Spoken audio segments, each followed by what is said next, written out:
We're rolling, and I am here today to go over the stats in a new segment of High Decibels podcast, which we call "Was It Good for You Too," where we go to a concert and have the great opportunity to actually talk to the artist who was there performing to get their take on what the show was like for them.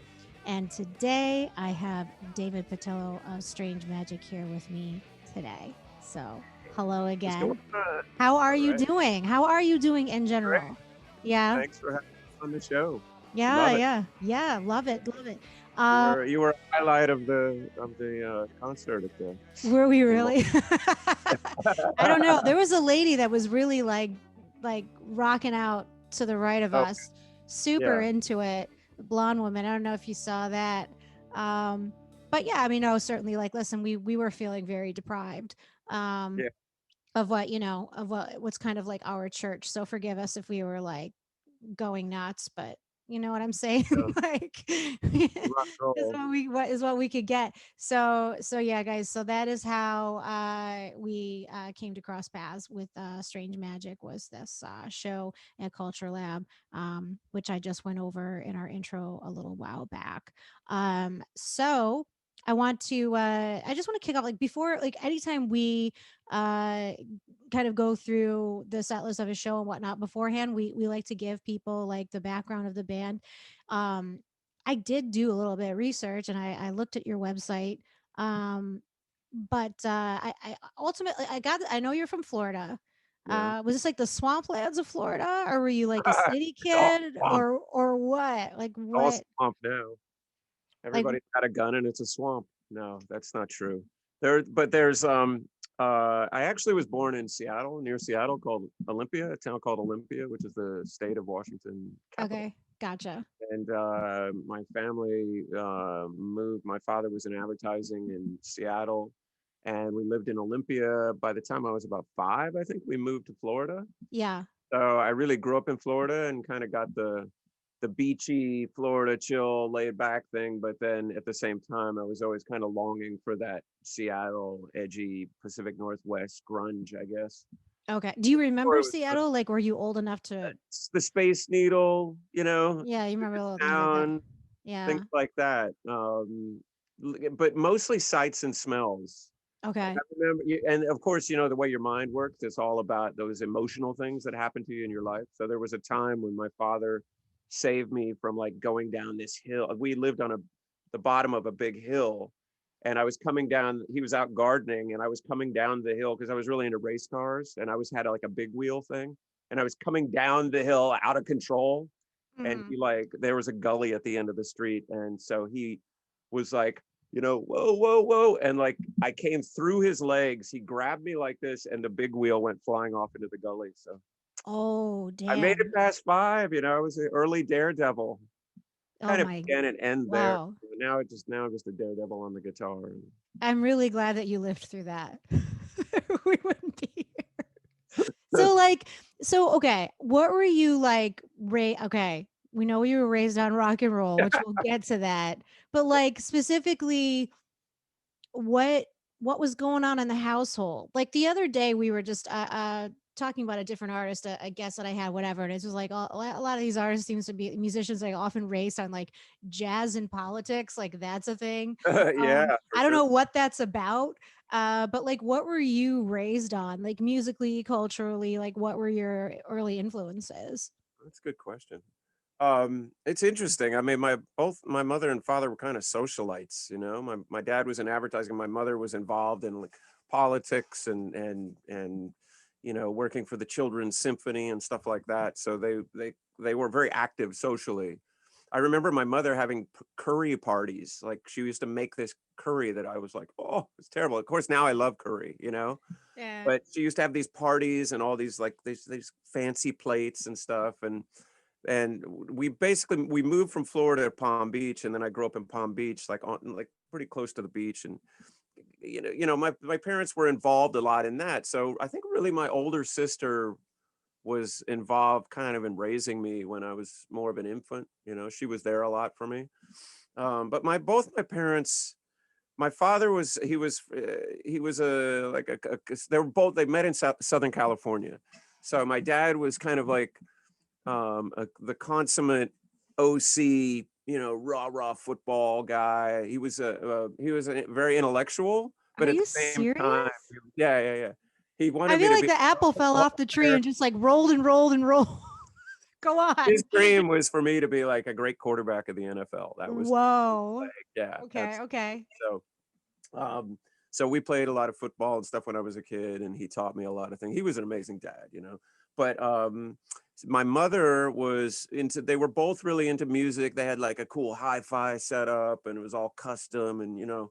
So, but they were really into shows, kind of like show. They were. I guess they were more into show tunes, and that was kind of the thing, you know. And I guess for them, it was they were probably like 40s, like late 40s, early 50s kind of thing. And then Elvis, they weren't like big Elvis fans, or they liked the Beatles and they liked the singer-songwriter. There was a lot of Carole King, there was a lot of James Taylor, there was a lot of like soundtrack to Cats, you know, or the you know Anthony Newley and stuff like that. There was Zorba the Greek, those kind of records. And then there was Jobim. So there was all the Brazilian samba and bossa nova stuff. And then, you know, they were into like movie stars and stuff like that. So I got like a lot of that when I was a kid, just a lot of that influence of fashion and culture and heavy on the style.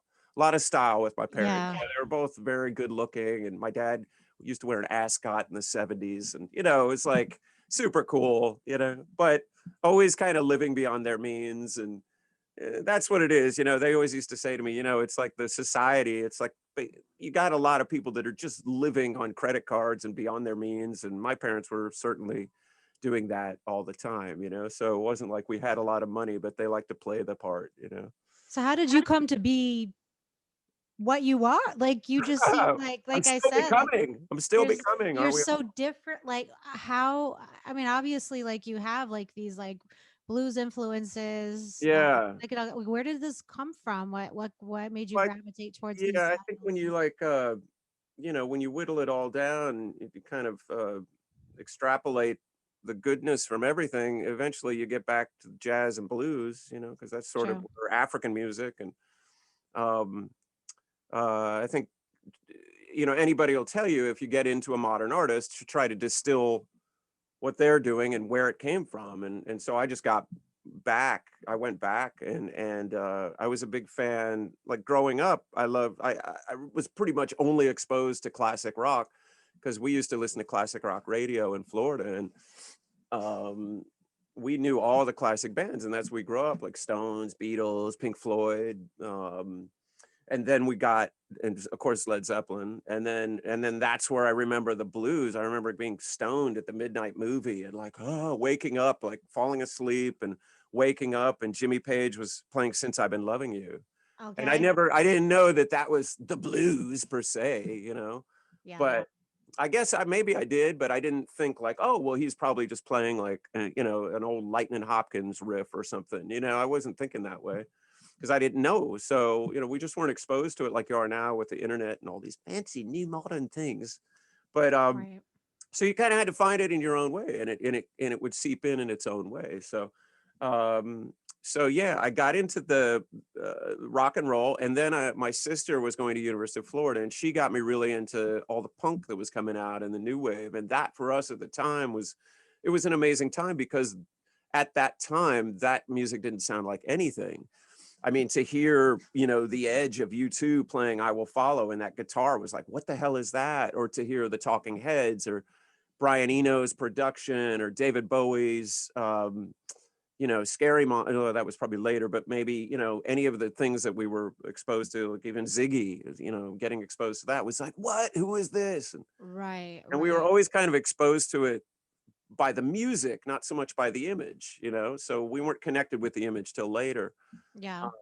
So it, you know, I guess, you know, from there, when I moved to New York, I had those sort of a melange of influences, and I think I remember walking through Washington Square Park, and then I just was amazed at how there were so many people all getting along. It sounds weird to say it now, you know, like, because I've lived here so long and it's just I take it for granted. But I was like, wow, why aren't these people all like kind of like getting in fights and you know just not getting along? Like it's amazing that all these people are getting along. And I was, you know, so I had a revelation, and that's where I kind of discovered folk music and Bob Okay. Dylan and Woody Guthrie and stuff like that, and learned about the Village and started. I read Bound for Glory, Woody Guthrie's book, and I think I read. Uh, I think at that point I read No Direction Home or was reading it or whatever about Bob, and then so I got into folk, and then of course when you get into Woody Guthrie, you start the blues starts creeping in, you know, because Leadbelly, he and Leadbelly had a radio show right in the 20s or whatever it was, I guess 30s during the Depression. And then you find Leadbelly, and then you're like, wow, he sang his way out of prison, you know? So that's cool. So let me Yeah. find more about this. And then you get into Blind Lemon Jefferson and Robert Johnson. And then, you know, you get into the Texas blues. And then much later, I saw a movie called The Blues According to Lightning Hopkins, which I rented on video from Kim's Video back in the day. I remember Kim's. Remember Kim's? Oh, I Yeah. miss Kim's. Yeah. Yeah. Great.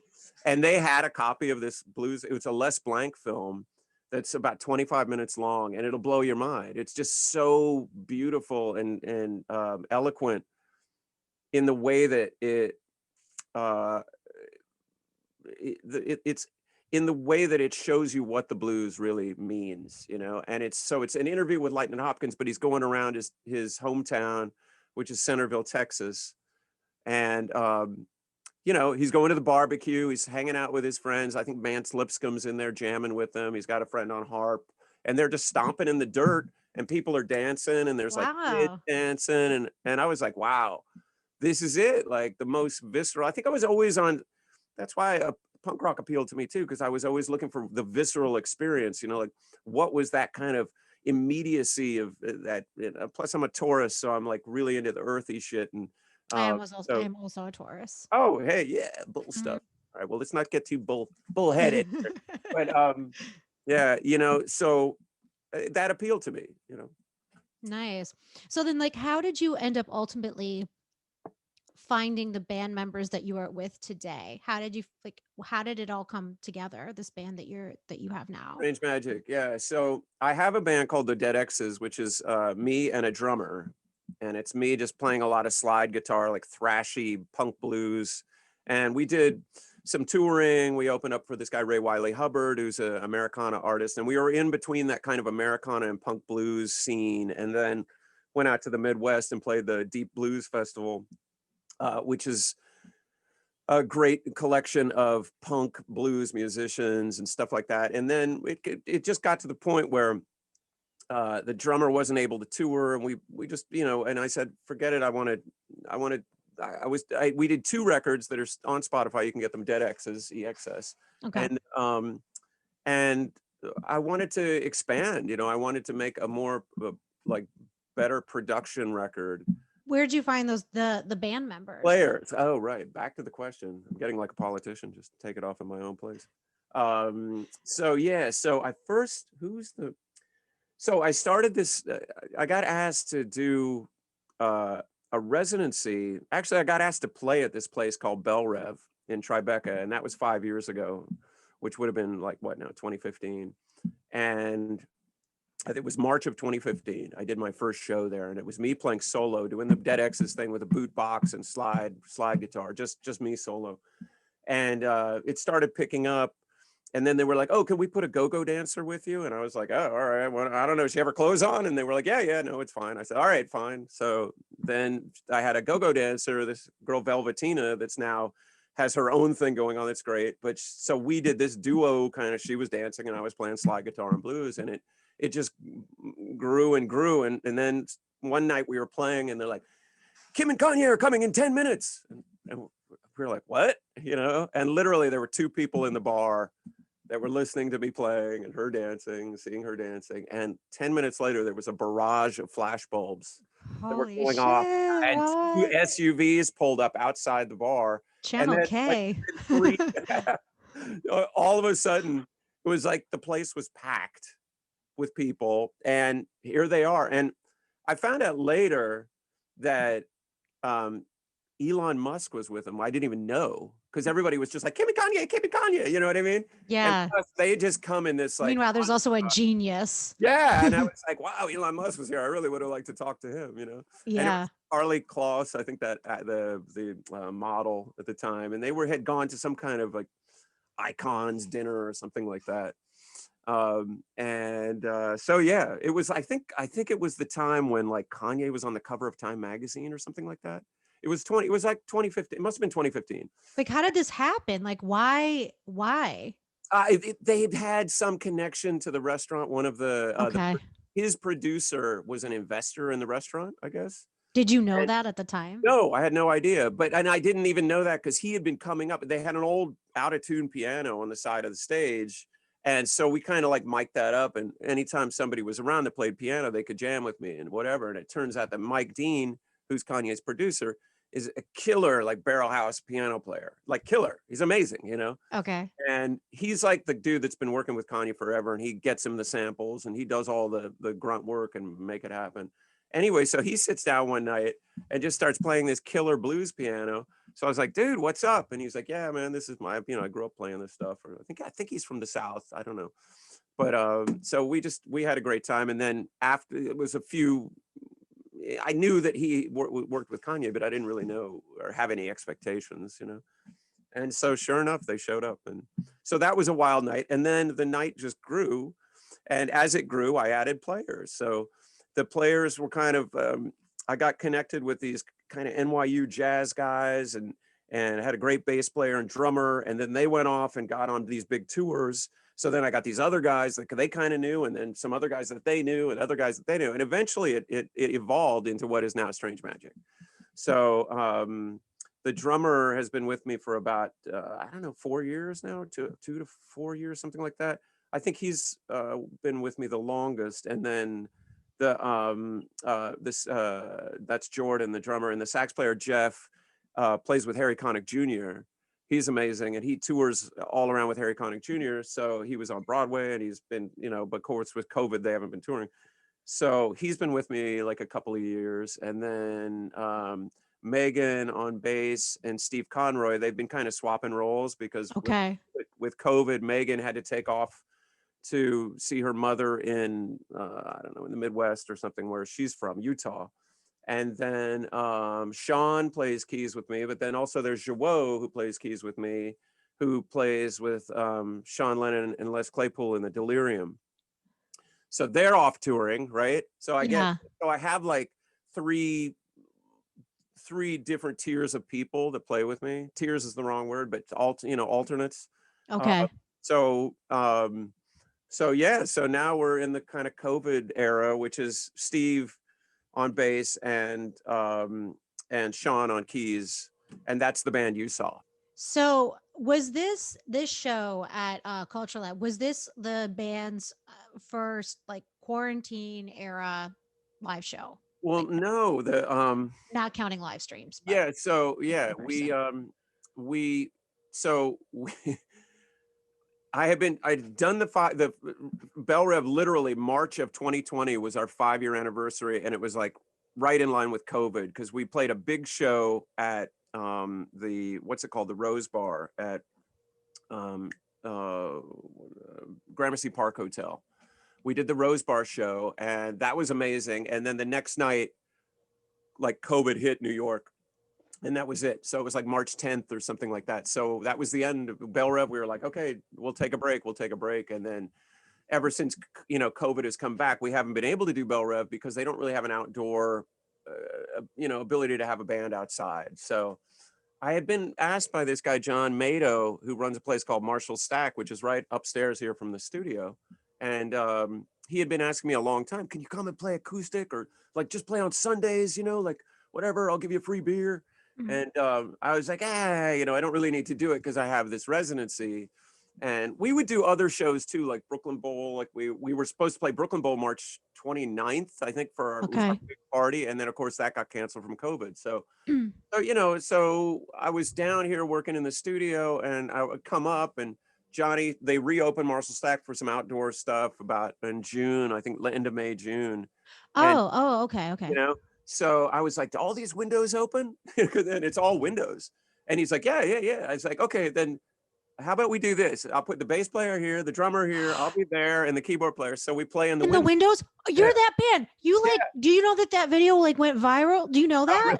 I know. I, Oh, you might I be thinking of the Brooklyn band. Are you talking which are you talking about the band in well, Brooklyn? I actually, don't you know. know what? You know, it might be a metal band that I saw, Oh, but I it's have seen this Brooklyn thing. setup. Like they were playing in somebody's apartment or something. I don't know. I just remember like the each band member in a different Yeah. window, and I Yeah. thought that is so freaking Yeah. That cool. was later, but so we started that like whatever the month So is now. you were like the original window But band. I thought because I knew people could be outside, so I said, well, and then it kind of blew me away that like all the bars weren't doing this. Yeah. So a few have figured it out, and now there's a lot of different things happening around the city, which I'm really excited about, just in terms of music. But so that was our first full band show, and we did that. So we did that in June, and then July, and then I think like must have been like August 1 or something. The state liquor authority pushed out this thing that said you can't promote live music, you can't have a concert. Music has to be incidental to I the didn't know food. this. Yeah, right. So the bar was like, shit, we can't really do the live music thing. We can do like a solo or duo. So that because obviously when Strange Magic plays, it's a show. So I'm like, I don't Right. think I've ever really been incidental, and unless against my own wishes. But it's tough for like a performing rock band to be an incidental music band. So we So trimmed it down. So good. those were the first few shows, and then of course Culture Lab had contacted me and said, we want you to come out and play this show, and I said, great. So yeah, So so how were they able to do it with this law? social distancing, Oh, okay, but I because think they're also there's some wiggle room with the, I with a think nonprofit, maybe. I don't think that has anything to do with it. I think they serve food, which is the number Yeah. one thing. And then they're just vigilant about the social. I don't really think the state liquor authority is going to bust you um, for having a band. I think if anything, they're going to bust you for not enforcing the food violation or the social Right. mass. So Yeah. Culture Lab was like rock. That was amazing. It was, and I want to go through this one.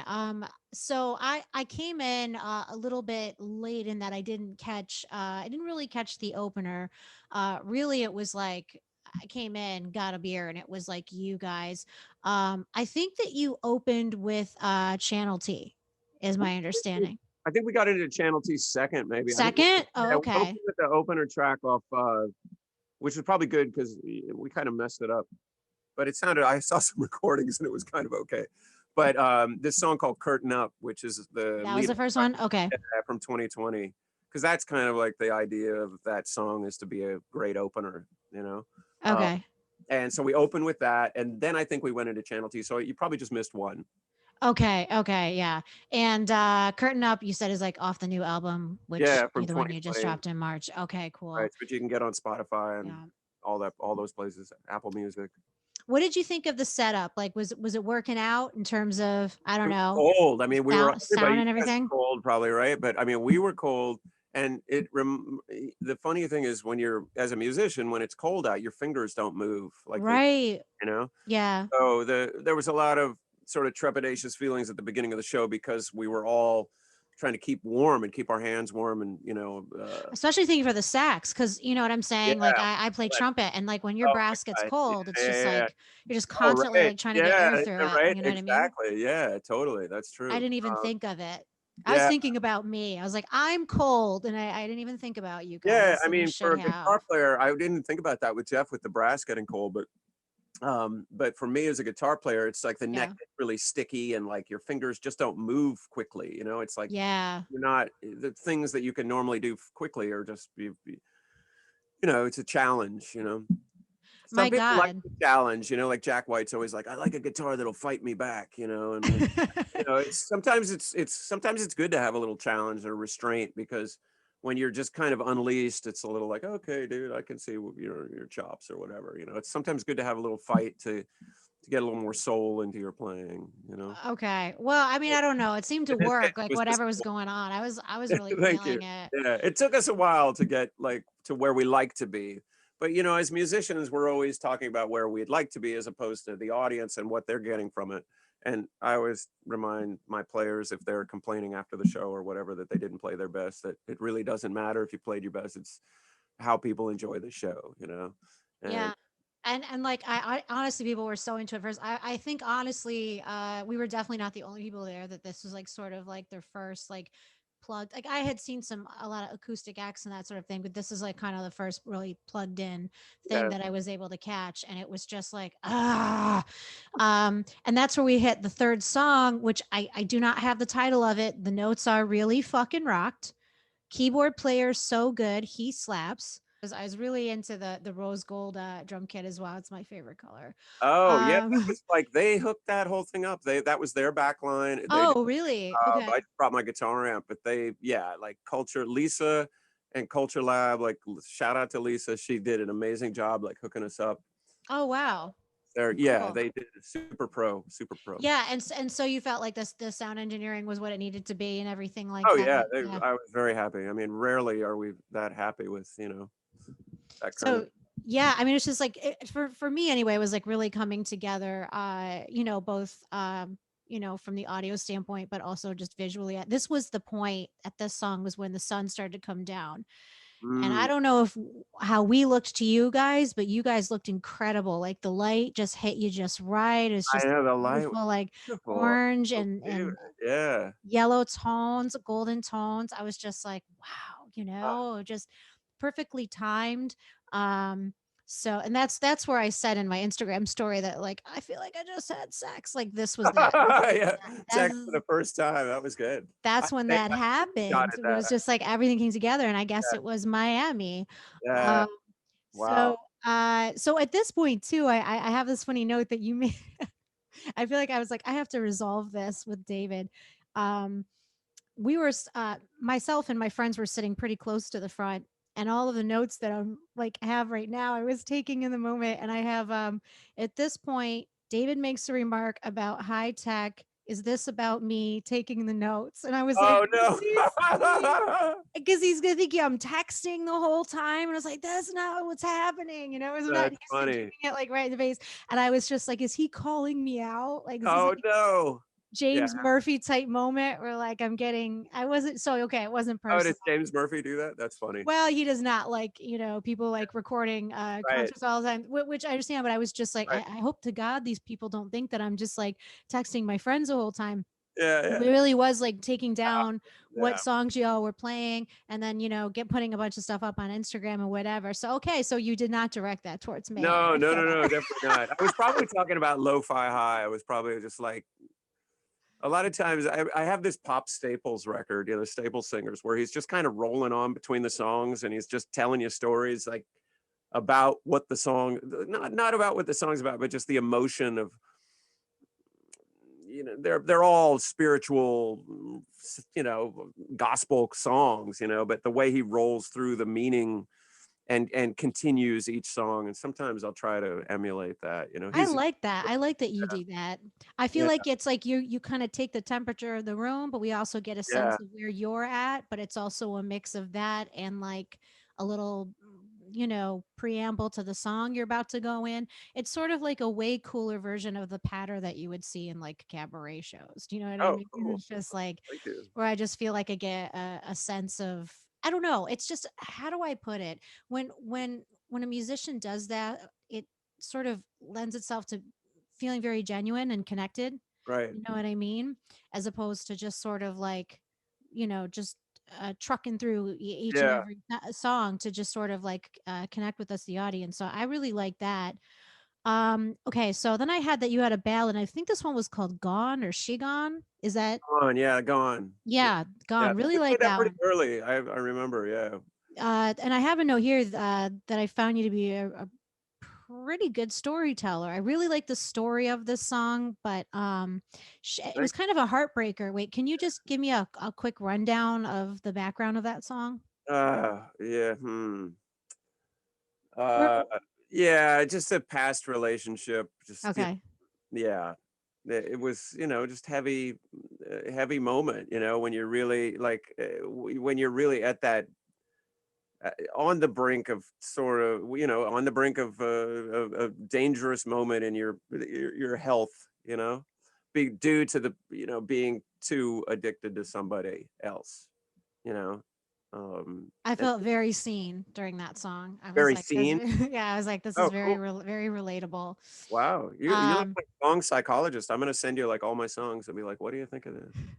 I just kind of be like, I felt that, and I felt that, and I felt that. No, it just, I don't know. That one really resonated for me, and also too, it was just a contrast because things have been pretty upbeat, and then you guys Right. kind of brought it down, and I Yeah. don't know. There's just something about seeing like the sensitive side of a tough guy that just sort of wins me over. Oh, I'm not. Uh, well, I'm rugged. Vulnerability. It's all about vulnerability, right? Rugged. Yeah. So that was it was a nice little change there. I'm not sure what you played next. I know there was something bluesy going on. I do have though after that building it up and tearing it down. Yeah, that was probably Um, picked that one I like that one a lot. And you also you sent me a Burning Man live stream and that one was right. on there. And I really like that song a lot. It really fucking grooves. Thank you. Thank you. Yeah. Yeah, that's on the Channel T record. It's yeah, my son and I were like jamming here in the studio. There's a whole live room. I don't know if you can see it back there, but I can Uh-huh. kind of, there's drums back there and stuff. But my son and I were jamming one night and he was learning like when, this was, I guess he's like 17 now. So he was probably 15 because that record's, I think 2018 or yeah, 2019. And so I was like, all right, I'm done. And he's like, Uh-huh. come on, just keep going. And then I just started playing like I was literally done playing, and that's where that riff came from. I started that riff and then I just did that kind of descending pattern chorus thing.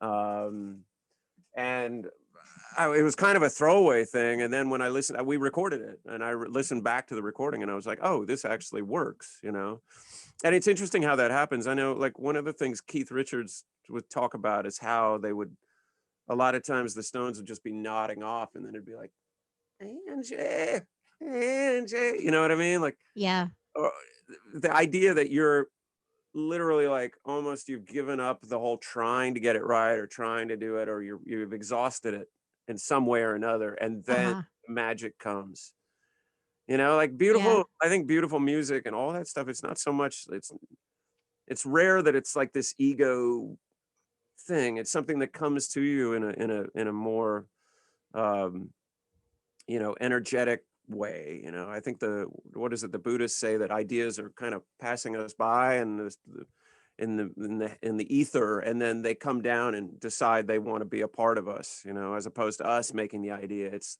the ideas are out there, and so we just have to open ourselves up to get it. And sometimes the best way to open yourself up to it is to like physically exhaust yourself as a musician and then wait for what comes. It's interesting that you say that because back in my acting days, there were those moments where there'd be these like weekend long workshops where you'd just be Mm, like workshopping these fucking things over and yeah, over and over and then it'd be like up to 11 o'clock and then I got to be back there at 8 in the morning and I feel like shit and I'm exhausted. I'm just like whatever and I just do the piece and it would be like the best it was because all these little doors like so yeah. metaphorically speaking were open and Mm, I guess like you said receptive to whatever is out there and I just didn't have the energy to guard myself from it, right, you know what I right. mean? Yeah, So it just came in and that was some of the most honest work. So yeah. yeah, I can believe that, but I never thought of it from the I don't know, the perspective of these things kind of being in the air and then them kind of just like landing on you, you know what I'm saying? Yeah, I mean, I think that's why we like develop our skills as best we can. You'd like Yeah. a lot of times you're just, you know, uh, you're not nailing it, or you have to figure it out and like just work or do scales and all these things is so that when that point of inspiration comes to you, that you're prepared, like you were prepared as an actor. You had Yeah. gone through all the emotions and all that shit, but then Yeah. when you actually do it right, you're not thinking about any of that stuff. And that's the beauty of like art, you know, is Yeah. when you're not thinking about it, that's when it's going to happen. When the band is always at its best when everybody's feeling comfortable and like boom, boom, boom, you know. Doesn't mean it's you're not going to do well if you're in another state of performance, because a lot of times you're not. It's very tricky performing with your nerves, or your fingers being cold, or there's all kinds of noise that's going to get in the way of you communicating between you, your instrument, and the audience. So how you want to deal with that noise is very tricky as a performer. Like, okay, there's noise, I get it, I get the noise, and I'm just gonna accept the noise and move with it and let it flow it, and Yeah. so you can't really fight it. You gotta be like bend with a reed, like a reed in the breeze, not like a brittle branch cracking off when the breeze comes through. Right. And I like that analogy of being in the breeze like that, because what it often did feel like was like, all right, I've done the work and I've done the background and I've created the character and uh answered all of the questions. Yeah, Objective is all just acting shit. But whatever. The point was yeah, is that it was forming a framework and a structure that was just so at a certain point taken for granted that it was like second nature. It was like muscle memory. And then from there, then with that, with those roots, I was free to be able to, like you said, like kind of move with the breeze and get into what I call flow. yeah. So, That's the that's a great place to be. And I've word. never, it's like I've never been in a band, and I can only imagine how cool it must be to be in those moments where you guys are just all naturally in sync. Like I really envy that. I've never had that experience. Yeah. Well, I mean, I think, we've all had that kind of experience in life in some respect, even if it's with a group of people or something. But the beauty of playing, I mean, the Bell Rev residency in Tribeca for 5 years enabled me to get to that point with my band, Yeah. and the players too. I mean, even I got to meet Harry Connick Jr. When he and Jeff, when he was on Broadway, like what was it, like 6 months ago or more, I guess now, like 9 months Okay. ago. And the first thing he said to me was, "Man, Jeff has gotten so much better since he's been playing with you." He's like, "I got to come down and see you guys." Wow. Which was like the best thing anybody Wow. could say. I mean, he's so nice anyway. Yeah, he is. This guy's like super nice. But he was like, and he's right. I mean, I knew that, but I wasn't going to say it to him. And and it wasn't because of me. It was because like he had that opportunity that you know that our music created, and that the show, just the ability to play for three, because we would do at Bell Rev, we would play for 3 hours and Yeah. maybe take a break once. So we would do like hour and a half, 2 hours, and then take a break and then play another hour or whatever it was. Yeah, I uh, noticed you give the freedom for Jeff to just like go off. You know yeah. what I mean? It's great. Well, I have Channel T is coming in at this point in the set. I don't know. I just like that's what I'm seeing. So, but that song intrigued me. Can you tell me a little bit about Well, the background of that one? since 2016, since the election, I wrote a record called Soul Crisis. And, I had a bit of a soul crisis just with, you know, 45 coming into office. And I just was, I didn't really think that this could happen in America, that somebody who was a vociferous racist and xenophobe and like all these different things that could actually get elected. I didn't really think that that would ever happen. And that You and I have very different relatives yeah, because I could see but it. yeah, I mean, in many ways, uh, I understand it. I understand it, Yeah. but and I always knew about racism, and I knew about bigotry and all these different things, and the things that go along with that from growing up in the South. But at the same time, I just um, it doesn't surprise me now, but at the time I was pretty shocked by it. And so Channel T was originally like about Trump, it was Channel Trump. And then I said, I can't do it. I'm not going to give this guy the benefit of doing this anymore. So it became more a song about Channel T, was like technology, and maybe that's where I was talking about technology, and Okay. it probably was. And so um, it's like everywhere you go now, you got the world in your pocket. go on, baby, you rock it. Living on Channel T. You got a one-way ticket. Just go on and click it. You got the fire, or we got the fire, and or no, you got the fire. We got the cheap gasoline. Mm-hmm. And that's uh, we got you wired, and babe, your subscription is free. So Yeah. that's kind of the idea that like what now. So that was 20. That released in 2019, but I probably wrote it in 2018. And then now we have like the social dilemma, right, on Netflix, which is exactly what that song is about. Technology is like infected us in many ways because it's designed to be sticky, right? Like everything we Yes. do, right? Like the minute everything from our text messages to Facebook, we all know what's going on. So it's great that the social dilemma came out and people are starting to realize that, that not just is the technology isn't bad, or we're connecting. Obviously we're doing this right now, which is amazing. I can make these Yeah. words in this studio, which I don't have to have like 2-inch tape and align all this stuff. And I have like computers and stuff to make it easier. And Yeah. there's the amazing things about technology, but of course the technology designers, the software designers, are in this competition to make whatever they're designing more sticky, Yeah. more addictive. So There should be like warning labels on the stuff that's like use responsibly. You know I what I mean? know. Well, that may happen. Who But knows? yeah, but that's definitely like the crux of it. So okay, I have this next song that you played. I have as fi high, Oh, and that is off the yeah. new 2020 album.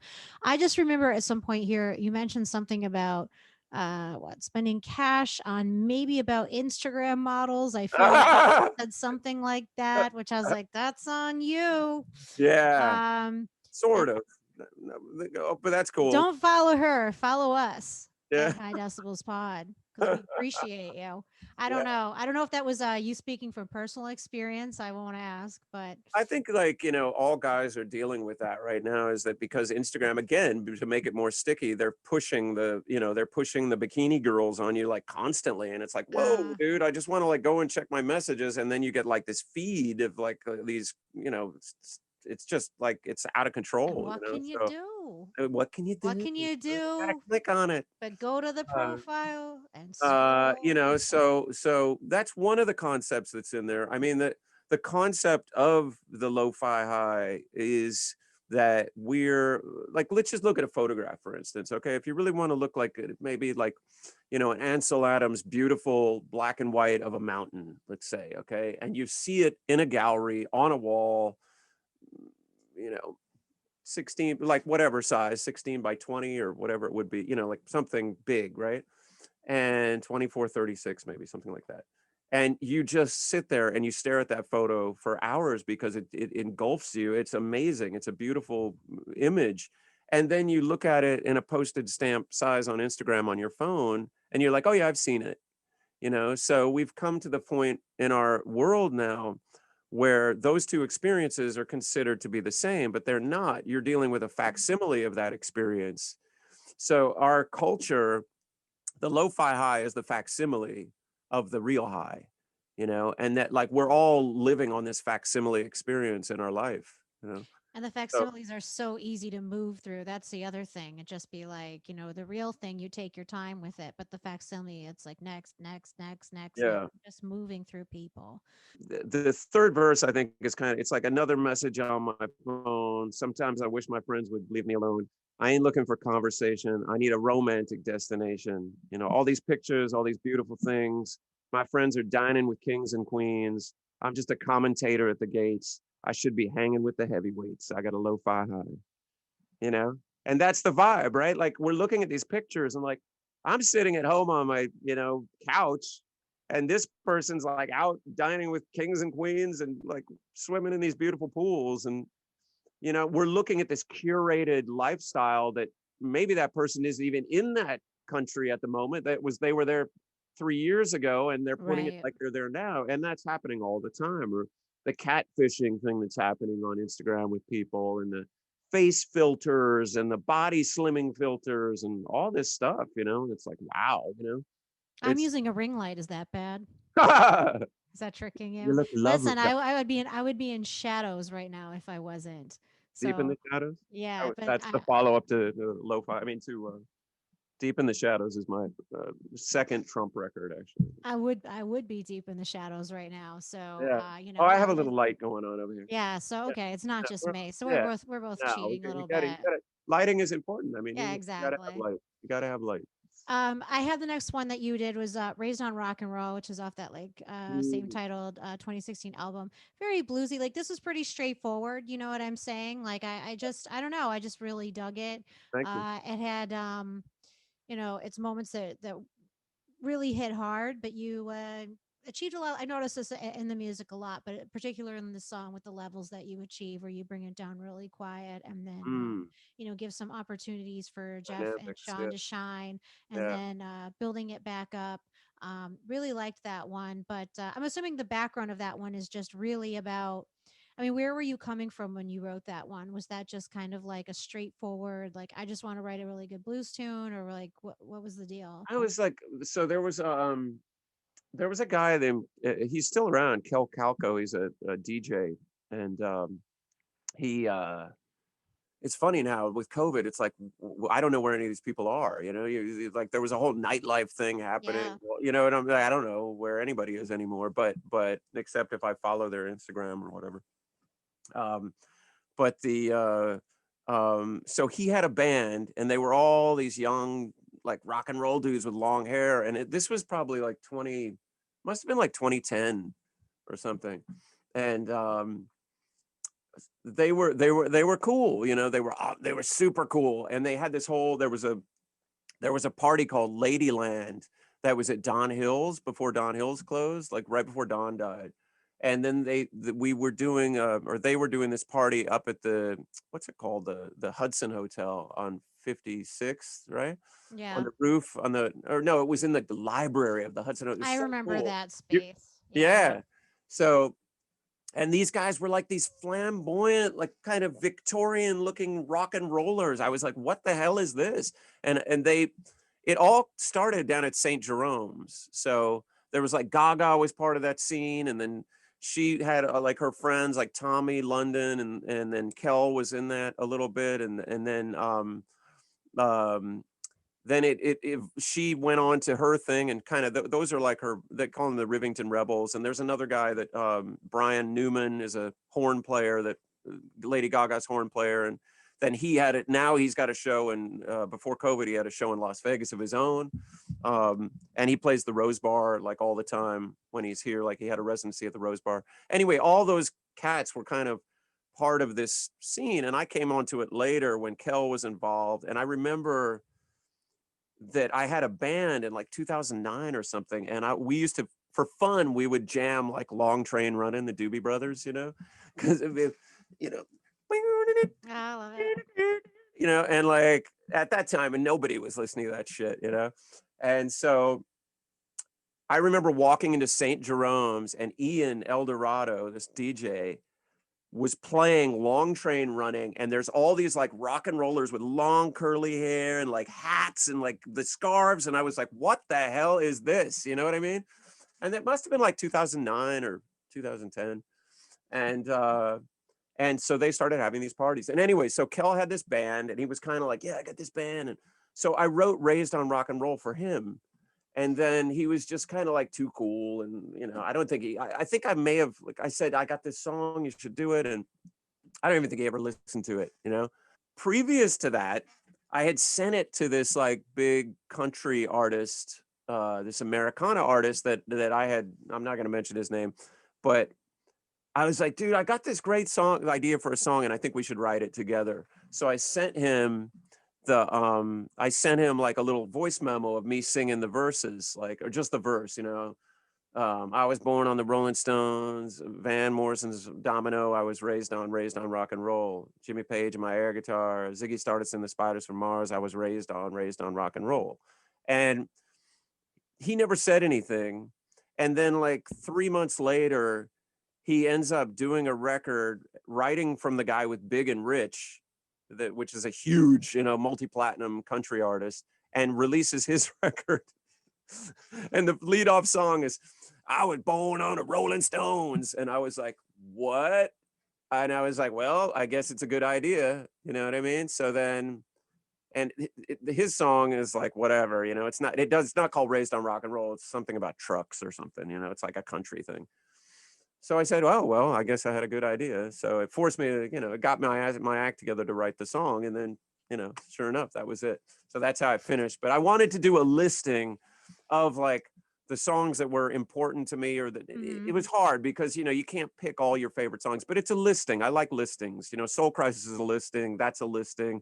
There's a lot of my songs are listings because I like to list ideas as opposed to tell a story sometimes. You So, must love Losing My Edge because that's just like one long list at the end. That's a LCD Sound System song. oh yeah, It just I goes have to through listen to like that again. I can't recall it at the it moment, is but a yeah. long ass list. But I'm gonna figure out who this Americana guy is Oh yeah, I'll tell and you another. I'll tell you. Yeah, yeah, tell me another time. But I'm sure Google lyrics and I see can what. figure out. But I love you're like I think it's about trucks. It's kind of funny you say that because Yeah, just on a lark, I decided to I do a little bit songwriting here and there just for yeah. fun, and I decided I was going to write a country song for the first Oh, time, okay. Yeah, and I have no interest in it.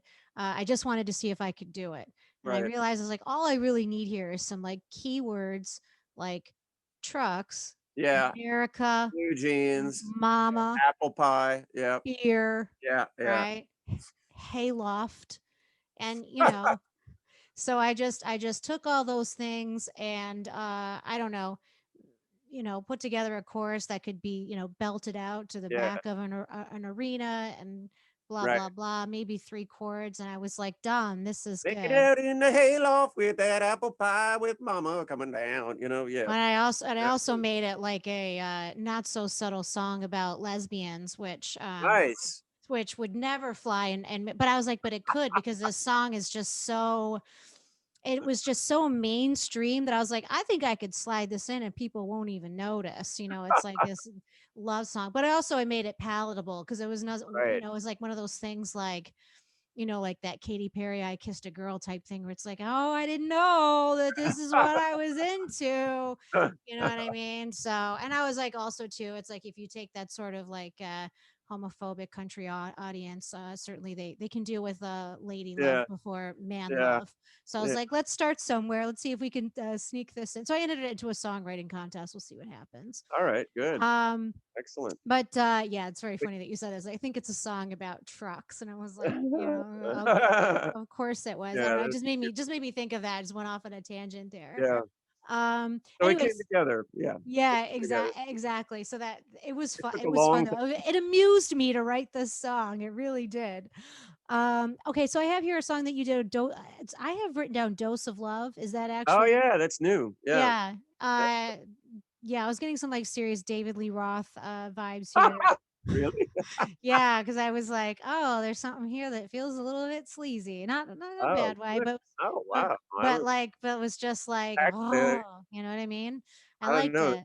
Not much irreverence on that song that I know of, but yeah, it's was yeah, it's since COVID. I've written 3 new songs that are going to come out. But in terms of what I've been, so Dose of Love is conceptually like I feel like that's what we all need right now. You know, so I've been stripped to the bone. I can't make it on my own. Won't you call me on the phone? I need a dose of love. You know. See, the way you just said it, "Dose of love." You So know what I'm saying? Like, dose of love. "Dose of Woo! love." Go Like, get a kick on that come one. on. It's like, Maybe I no, did. Yeah, maybe I did.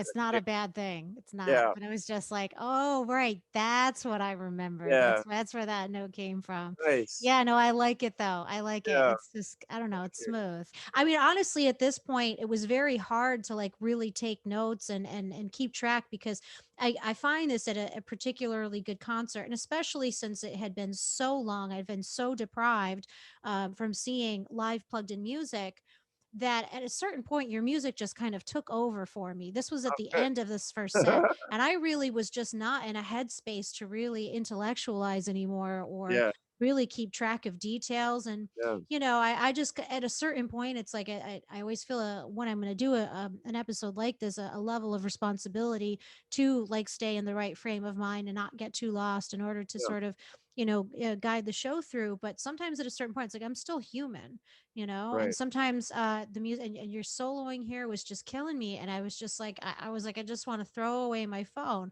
I don't want anything. I just want to be here in this moment, which is like, well, then why are you covering this? You should just come to the show for enjoyment.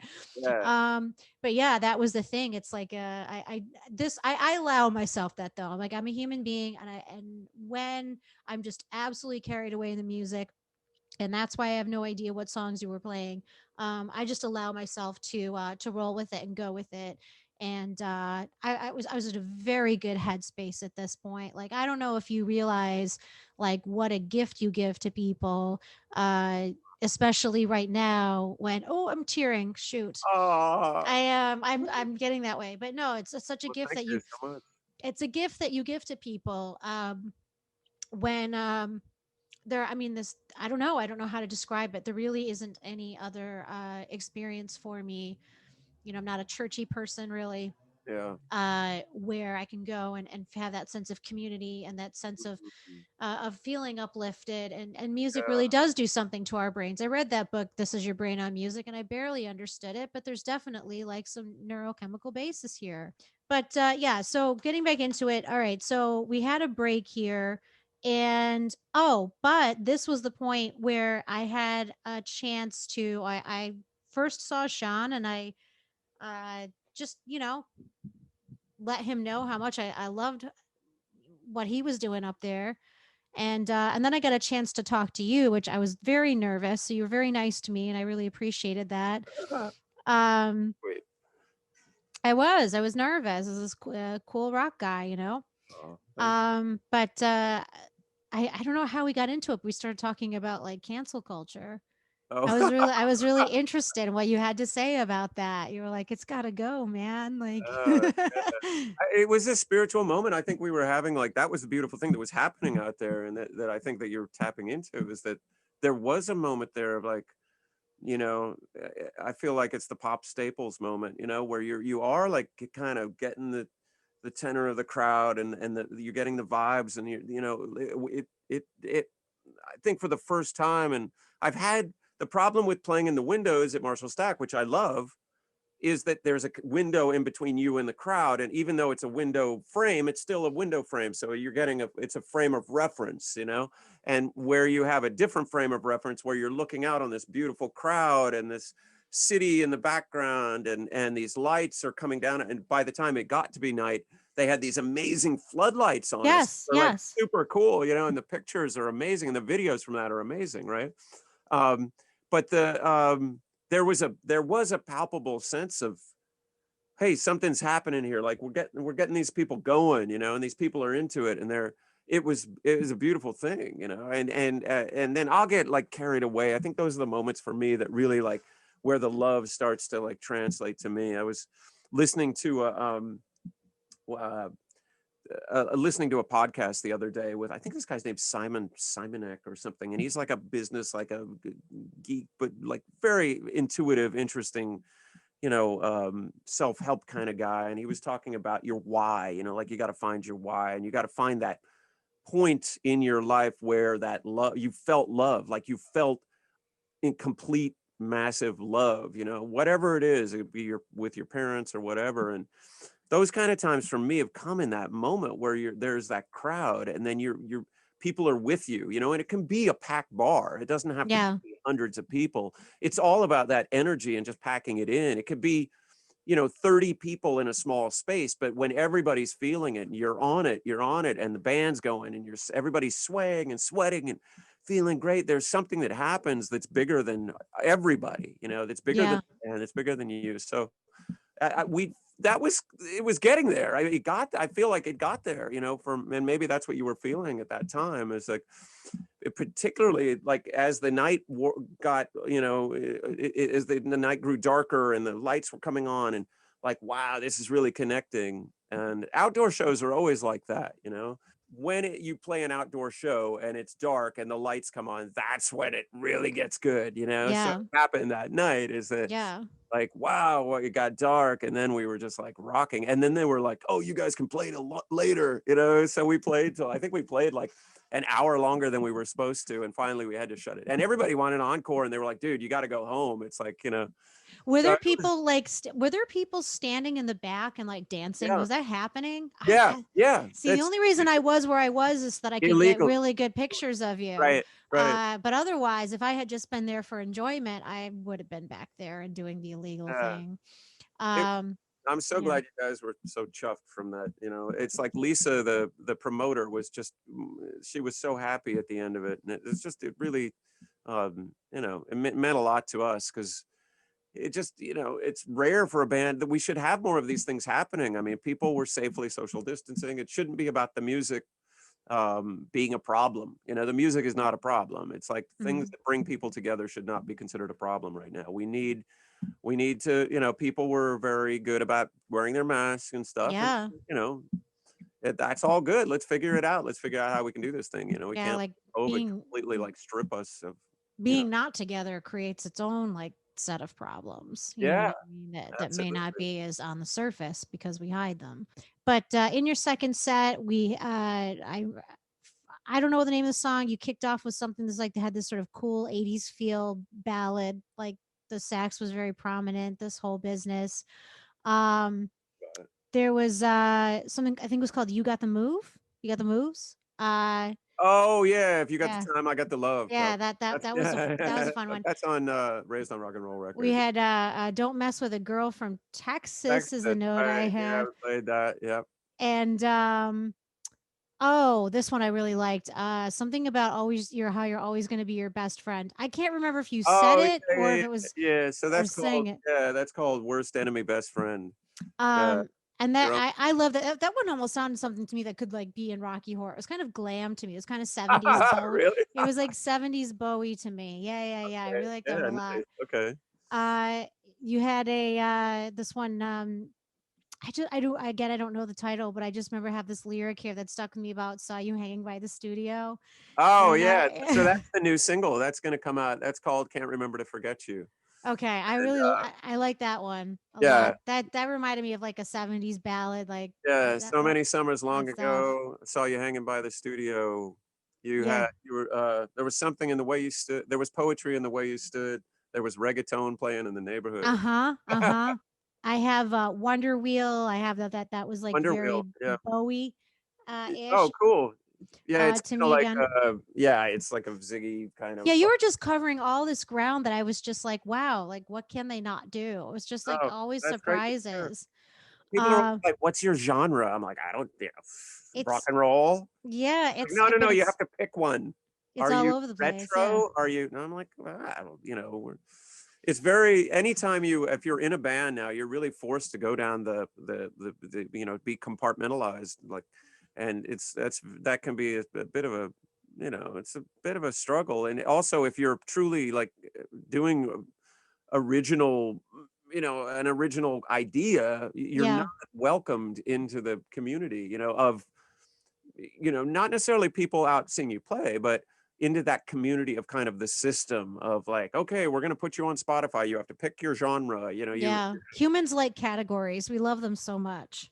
Do We we? love. I don't know if we really I was reading that somewhere in some book that it was like it's a a way like to a keep thing us. about human beings about how we like to like put things into categories and that's Yeah, like why I don't compartmentalization. know we like that's why we fear people that are different from us and that Right. kind of thing. But I'm always happy. Like last night, a woman was at my show and she says, "We just like it when you play the blues." And I get that, I get that. Yeah. And I think everything I do has the blues in it, but It's kind of uh, like a jumping off point in my mind for you. It's like sometimes it's really hard to yeah, nail artists down. But I'm like, well, the jumping off point is this. This yeah, is a sort of foundation, but there's a lot of other things going on. Definitely don't box them into this, yeah, one genre because there really is more to you than that yeah. for sure. I have after that you played that song. How do I say it? Don't let the demigod got you down or the Demagogue, yeah. demagogue get you down. Yeah, demagogue, it's you know, that was that was kind of the call to power song for people that I wanted to write. I love that song Volunteers by Jefferson Airplane. So it was kind of a volunteers moment for me to rally people behind it, rallying cry for, Yeah. to fucking, because I was playing on Tuesday, November 6th, when Trump won the election. We had the election results at Bell Rev. Oh, boo. Oh god. Sorry. I mean, everybody was crying, you know. So in it we And you and just kept and playing? and we had to. I Oh, was like, wow, I mean, wow. it was our job, you know. Yeah. We took a moment, and then I had to talk to people, and I was like, look, you know, human spirit's gonna like overrun this shit. Like we're gonna survive, you know. And And it was also, we yeah. were all crying. I mean, we were all like emotional and so sad about it, you know. But it it empowered me to know that, you know, I don't think society is going to change until the people change, until we change from within. Mhm. Like the society, you can't change the society by coming in and being like, okay, we're going to change the whole society. You know, we've got to change the Yeah. people and the love, and we've got to that's why I'm not a big believer in the whole identity politics thing, is because I think we need to focus more on how we're all the same as opposed to how we're all different, because Mhm. every individual, all your differences are, we're not going to we want to let you be different. Of course we're all different, right? But we got to figure out how we're all in this together, you know, and that's what's going to bring the people together in the world. And the Well, more I that we think, yeah. Also, too, I think we just have more in common. You know, those of us who are not wealthy have more in common with each other, no matter how yeah, different we are than yeah, anybody who's like yeah, extremely wealthy. It's like right. that's who's different. Yeah, yeah, You yeah. know, people just like rolling in billions of dollars. I'm like, that's you want to talk? They're different. You know Yeah, what I'm saying? yeah, yeah. But you know, divide and conquer and all that, I guess. Well, you know what? Let's put it this way too, though. Until we do get to that point, um, you certainly have created a lot of good music out of this, you know, fury to the current state of things. Like, you know, songs that probably wouldn't have existed if, you know, Hillary Clinton had become president. You know what I mean? But Yeah, it's brought out, you know, emotions yeah, in you that or, have you know, been or able to create. Bernie, you know, like Yeah. it was a really like beautiful time when Bernie was running, that really, you really were like, wow, this guy's saying like everything I believe, you know? Yeah. I Like, just kind of wonder what kind of music you would have come out with. You know what I mean? Like, yeah, probably we not were as feeling more content. So okay, then the Sympathy for the Devil cover was just much. it was so good. I'd actually run to the restroom because I was dying at this point. That's probably also why my notes are like tapering right there. And I come back, I'm like, really? I missed the first 3 minutes of this. Like of course that's what they would do. I'm not mad. Um, but that was a really good time. Just yeah, Um, thanks for playing that one. oh yeah, that's good. Um, Do a couple covers, you know. It's that and LA Woman come out. You know, in terms of like, I think we played a Lightning Hopkins tune earlier as well, like Mojo Hand. yes, you did. I Yeah, think yeah. yes. Oh yes, you So that did. was You did. probably one earlier. So like, well, there's a few people are always surprised. They're like, oh, so you just like play covers? Because I think with, you know, you don't. If you're a musician, my kind of rule, because I see a lot of the kids that are coming up and playing Marshall Stack and doing covers and stuff. I'm like, play your original stuff, you know, Yeah. because if your original stuff sucks, we'll be glad to tell you to go back to Free Fallin', you know. But like, go for your originals, you know, as much as you can, and try to Yeah. don't like give in to people because you think you're gonna get more tips, or, you know, you're gonna like pull a bigger crowd. It's like, play your original stuff, make your original songs good, you know. And if they're not appealing to people, then, you know, you need to rethink your originals and get your originals happening.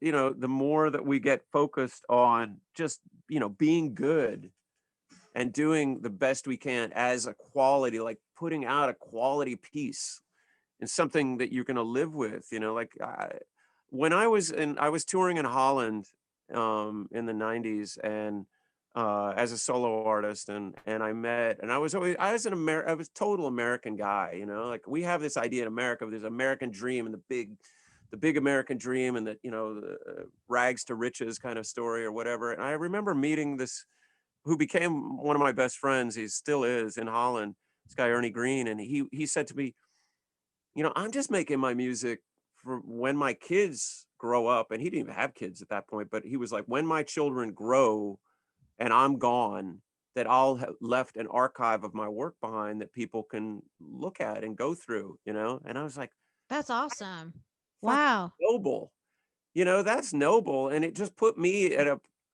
and I was working on trying to get a record deal, you know, I was focused on like, how am I going to get discovered and all that stuff. And when all those kind of, um, motivations, when you're motivated by those things, you're not doing your best work, you know. So there's a fine line, because obviously, like, David Bowie went through a period of like five between Space Oddity and Ziggy. There was a long period of nothing going on. You know what I mean? Like, he hadn't figured out who he was until he saw Lou Reed and Iggy do their thing, and like, whoa, okay, they profoundly changed the Velvet Underground. Profoundly You wouldn't have like Ziggy Stardust without the Velvet Underground, right? Yeah. So there is some that you got to try and hone it and get it in there. Like, he had to become part of that glam rock thing, not this, the hunky dory hippie folkster whatever. That he had to become that glam rock god to like be accepted and to pattern his career, up. Um, so it's a fine line. You're always like, you're Yeah. trying to get the deal, or trying to Well, whatever. it's because, like, to your point, the final song that you did, I have something here about how you were. I can't. This must have been something you said. I don't think it was in the song, but something about your news feed, and then you said or saying, I don't know. You don't. This line stuck with me. You don't have to attract the love or generate the love. Just be the love. Oh yeah, And I was like, that's what I was feeling at yeah. the time. I got lost in that song. Do you know which song this was? It was the final one you created. I just have like beautiful, David, and exclamation points. I don't know. And I love when a band can create, for lack of a better way of putting it, a soundscape. That's what it felt like. It felt like at that time, whatever you were playing in that final song, it felt like being bathed in sound, It might surrounded have by been sound. Twilight. Was it Twilight? I I don't don't know. off 2020. I But don't yeah, know. I do remember that moment. I mean, that's one of the things. Like, I'm big into meditation. I'm a daily meditator, and um, I've been doing it for years, meditating every day, and it's really important to me, because I used to be a big pothead, Hmm.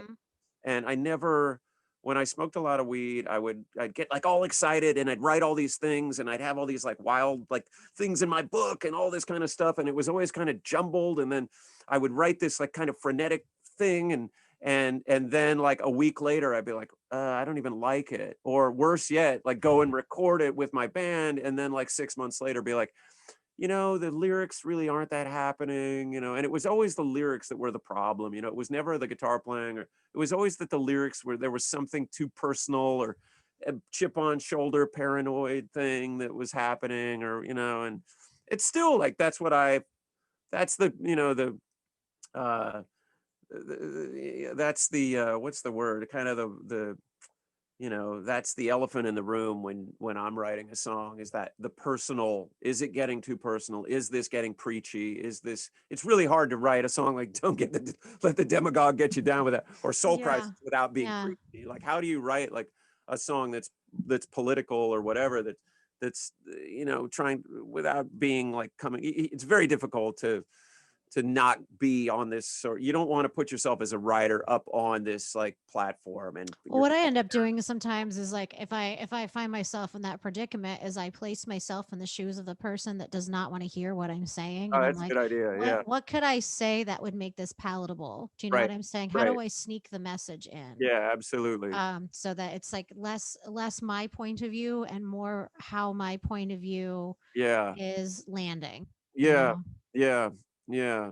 And then, so I think the meditation for me was, it got me into a focusing point where I could really laser in and Mhm. figure out what I was saying, and getting my thoughts together in a little more of a chilled out. I've always been kind of hyper and upbeat, and you can tell from playing, people are like, how do you have all this energy to play like for 3 hours and You nonstop? do, you really do. And it's like, but a lot of that I attribute to just, always being like base pretty healthy, in terms of like, I don't do drugs, and I drink No a, more cocaine kisses, huh? yeah, I know exactly, right. So the but the but the meditation really helped me focus, and get that focus. And so that's what I'm talking about, is like, you don't have to generate the love. You don't have to, attract the love. You just have to be the love. And that's like the idea of abundance is like when I meditate upon abundance. And a lot of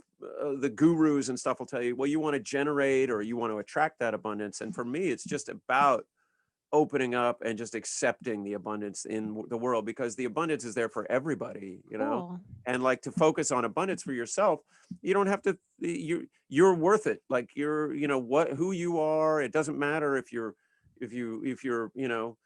Joe, Bob, Ted, or Linda, man. You're like, that's it, man. We all get it. Everybody gets it. Even Trump gets it. Like, that's the thing. I'm just like, no matter if you hate him or you love him, he's still worthy of the abundance. We're all worthy of it. And it's how you tend to, we have to accept that. And in that way, I think, um, what we focus on, our thoughts are things, right? And what we focus on in our thoughts is manifested in our life. So any way that we can do that in a positive sense for ourselves is a better thing. And that's just at that point where I was saying that, it was like I was feeling it, because I remember looking over, and I don't think it was you, but there was a woman off to my left that was like, just like this. Yes, yes. She was like nodding really heavily, and like she was into it. But you Yeah, were in front of me, right? Or you I were, was. yeah, Yes. yeah. So this was a woman off to the left. And remember seeing her just bouncing and bobbing and getting that. And it's like, I don't know when I'm going to say those things, but it's definitely, I'm not going to say it at every show. It's got to come from the audience. And I was feeling it. It also makes me very happy to hear you say that you also felt like you were getting something from us, that it Oh did yeah, feel of course. Come on. reciprocal, You guys are awesome. that it was a two-way street. Absolutely. Um, so that's always what I'm curious about. Like when I do this type of episode, it's just like, how was that for you? Was that experience like for you? Were you still cold at this point? Uh, we actually, I think maybe Jordan, the drummer, was pretty chilly. I don't. Yeah. I only had like I was wearing like a velvet blazer, and Yeah. I never once I was at that point of playing, all that it goes away with the adrenaline.